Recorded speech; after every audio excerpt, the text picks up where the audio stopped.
the day my sister stole my dog. She smiled like she had finally won. Not a nervous smile, not an awkward one, a smug, quiet little smirk that made something in my chest go cold. I still remember the way she stood in my driveway that morning, perfect hair, expensive sunglasses, polished nails wrapped around Bruno's leash, like she had every right in the world to hold it. Bruno, my German shepherd, stood beside her with his ears up and his tail still, confused but obedient. He kept glancing at me, waiting for my voice, waiting for my command, and I was too stunned to speak. "Relax, Ava, my sister," Melanie said, her tone light and cruel, in that effortless way only family can manage. "He'll be better off with me." Better off. As if Bruno was furniture. As if he was some beautiful thing she could take because she wanted it. Bruno wasn't just my dog. He was my partner, my shadow, my lifeline. I'd spent 6 years working in K-9 support with our local sheriff's department. Bruno and I trained together,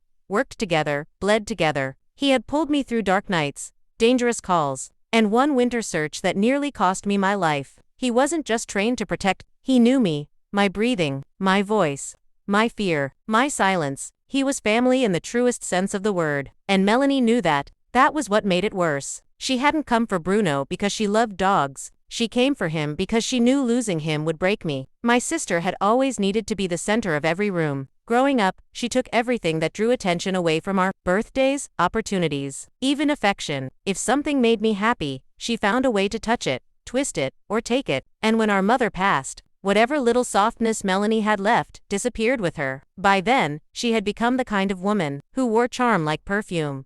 Beautiful, sharp, impossible to trust once you stood. To close, she knew I was vulnerable that week. I'd been placed on temporary leave after a brutal case, a child search, a bad ending, the kind that follows you home and sits in your kitchen long after the sirens fade. I wasn't sleeping, I was barely eating, and Bruno had barely left my side. Then Melanie arrived with fake concern in her eyes and legal papers in her hand. She claimed Bruno was unsafe in my care. She claimed I was unstable, and because Bruno had technically been listed under a shared family trust years ago and old paperwork loophole tied to our late father's estate, she had found a way to exploit it. I stared at her, numb. "You can't be serious." "Oh, I'm very serious," she said. Then she smiled. "You need help, Ava. I'm just taking responsibility." Bruno let out a low sound in his throat, sensing the tension. I stepped forward. He stepped toward me, but Melanie tightened the leash and gave me that smirk. And what she didn't know was that taking Bruno was the biggest mistake she would ever make.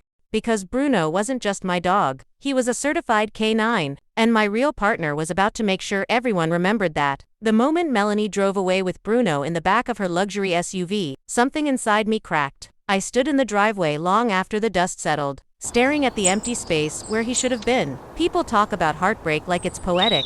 It isn't, it's physical. It's the silence in your house when another heartbeat is missing. It's reaching for the leash by the door and remembering there's no reason to. It's waking up in the middle of the night because no warm body is stretched across the floor beside your bed. For 3 days, I barely functioned. I filed the complaint. I called every legal contact I had. I contacted the department. And every step forward hit another wall. Because Melanie had planned this carefully. She had temporary possession papers, a private attorney, a polished story about her distressed sister and the unsafe environment. And worst of all, she knew exactly how to make me sound unstable. She painted me as exhausted, emotional, attached, unwell. The truth didn't matter nearly as much as presentation, and Melanie had always known how to perform. But what she didn't understand was that Bruno was not a decorative pet she could parade around for sympathy. He was operational, disciplined, protective, and deeply bonded to command structure. On the 4th day, I got a call from Officer Daniel Reyes.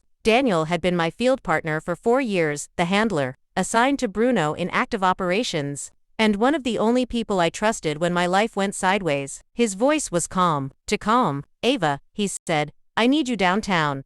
Now." The drive to the department felt endless. When I arrived, Daniel was standing outside with his arms folded and that unreadable expression he wore right before something serious. "What happened?" I asked. He looked at me for a long second. Then he said, "Your sister brought Bruno to a charity luncheon." I blinked. "She did what?" "She walked him into a crowded hotel ballroom. No muzzle, no warning. Full room of donors, cameras, and city officials. She wanted attention." My stomach dropped. Bruno was highly trained, but he was not a showpiece. He was trained for command, threat assessment, and tactical response. He was stable because he was handled correctly. Daniel handed me his phone. There was video. Melanie, smiling for cameras in a cream dress, one manicured hand on Bruno's leash. She was laughing, posing, soaking in the attention. Then someone off camera moved too fast behind her. A tray dropped. A man shouted. Bruno shifted instantly into alert posture. Not aggressive, not wild, working, scanning, assessing, waiting for command. And Melanie, brilliant, reckless Melanie, she yanked his leash. She screamed. And in front of half the city, she shouted the one thing no certified handler should ever do. Attack. Daniel let the silence sit between us. I felt my pulse in my throat. She gave a false aggression command to a department K-9 in a public venue.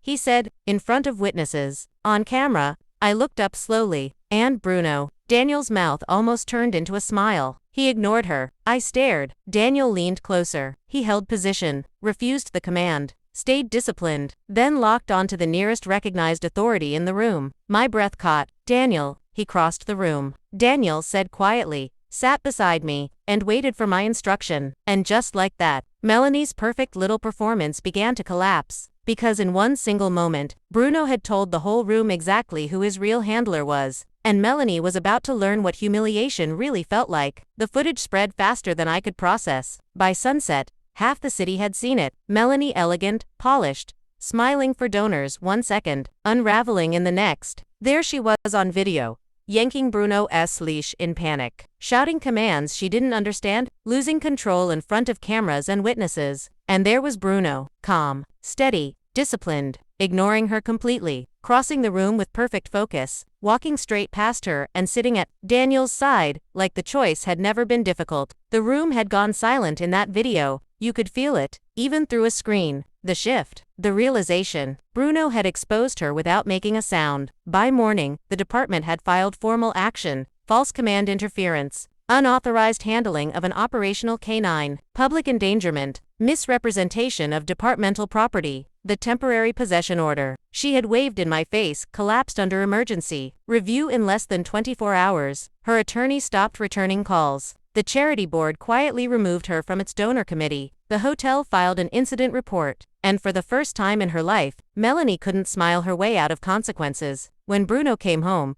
he walked through my front door like he had only been gone an hour. Then he pressed his head into my chest and exhaled. And I broke, not loudly, not dramatically, just the quiet kind of breaking that happens when relief finally reaches the place pain was sitting. I sank to the floor and wrapped my arms around him. And for the first time in days, I could breathe again. A week later, Melanie came to my house. No sunglasses, no polished smile, no performance, just silence and a face I barely recognized. She stood on my porch and looked past me, spotting Bruno stretched in the hallway behind me. I didn't think it would go this far, she said. That was the closest thing to regret she had ever offered. I looked at her for a long moment. Then I said the only truth she had earned.